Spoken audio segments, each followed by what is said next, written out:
Saya sudah berada di atas kapal nelayan asing asal Filipina yang baru saja digiring menuju ke Pelabuhan Bitung, Sulawesi Utara, di mana tadi kami bersama dengan juga tim dari Direktorat Jenderal Pengawasan Sumber Daya Kelautan dan Perikanan melakukan pengintaian, kemudian pengejaran hingga penangkapan, dan saat ini sore ini kami sudah berada di Pelabuhan Bitung, Sulawesi Utara untuk bersandar, kemudian kita akan menanyakan lebih lanjut kepada Dirjen dari Pengawasan Sumber Daya Kelautan dan Perikanan seperti apa tindakan hukum yang akan dilakukan kepada para kru dari kapal nelayan asing asal Filipina ini. Dan saat ini saya sudah bersama dengan Pak Pung Nugroho Saksono, Dirjen Pengawasan Sumber Daya Kelautan dan Perikanan.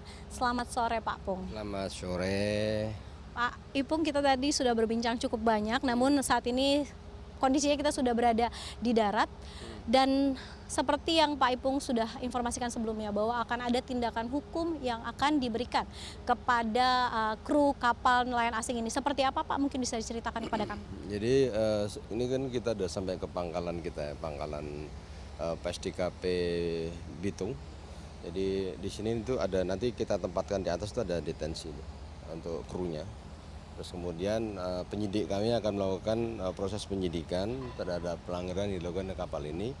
Dan mungkin akan dikembangkan kasusnya, didalamin kasusnya nanti bersama-sama dengan kejaksaan setempat di sini. Oke. Sekedar kilas balik saja Pak, ini kapal seperti apa yang ditangkap, kemudian apakah ini penangkapan pertama di tahun 2025 atau ini adalah penangkapan yang terbesar atau justru yang terkecil? Mungkin kilas balik sedikit saja Pak. Ya, terima kasih. Jadi kalau 2025 ini kami mungkin ini ke 18 ya untuk kapal asing ya. 18 untuk kapal asingnya. Jadi kapal termasuk yang terbesar di tahun 2025. 2024 kami ada di Arafura, tapi ini untuk terutama di utara ya, Filipina, yang dari Filipina. Dan ini kita lihat di sini jaring inilah yang penyebabnya. Harusnya dia ketika memasuki wilayah atau itu harus tertutup rapat, itu kan aturannya ada. Dan dia memasuki ke wilayah kita, perairan kita, untuk ngambil ikan yang di rumpon-rumpon. Nah, rumpon-rumpon itu kebetulan kemarin sempat diambil dulu sama anggota kita. Mereka mau ngambil ke situ, kita sudah siap semua di situ. Sekedar untuk memberikan informasi lebih jelas kepada penonton kami begitu Pak. Ini seberapa besar sih sumber daya perairan Indonesia yang ditangkap oleh mereka dengan menggunakan jaring yang luar biasa besar ini Pak?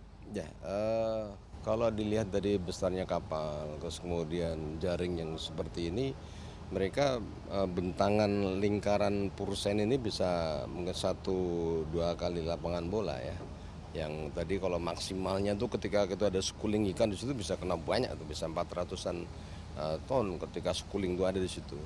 Jadi mungkin rata-rata mereka 100-an, antara 400.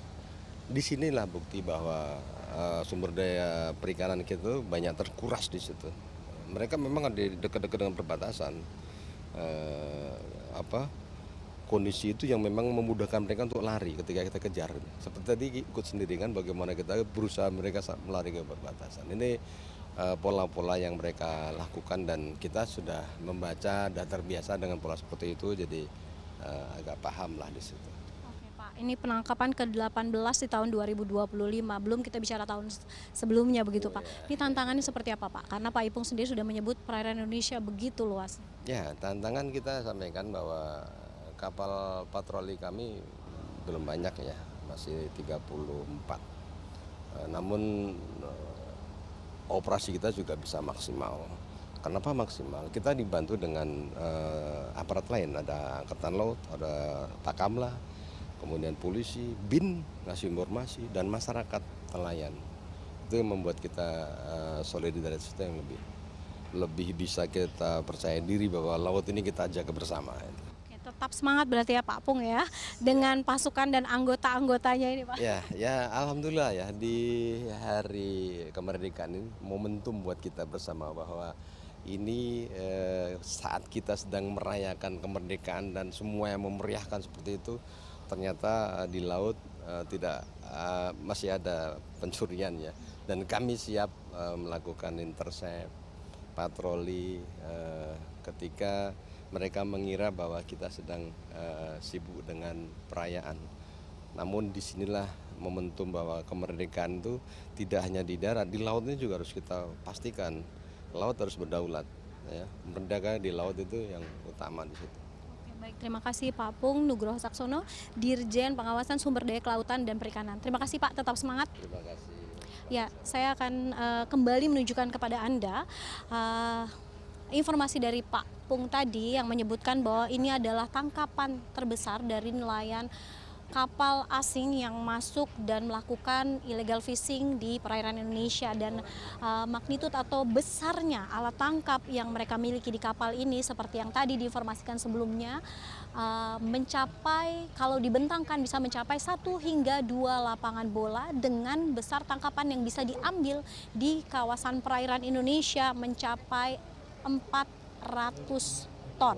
Tentu saja hasil penangkapan nelayan atau kapal asing asal Filipina ini adalah sebuah hadiah dalam momentum perayaan HUT Kemerdekaan Republik Indonesia ke-80. Sufiani Tanjung, Andreawan Saputra, Bitung, Sulawesi Utara.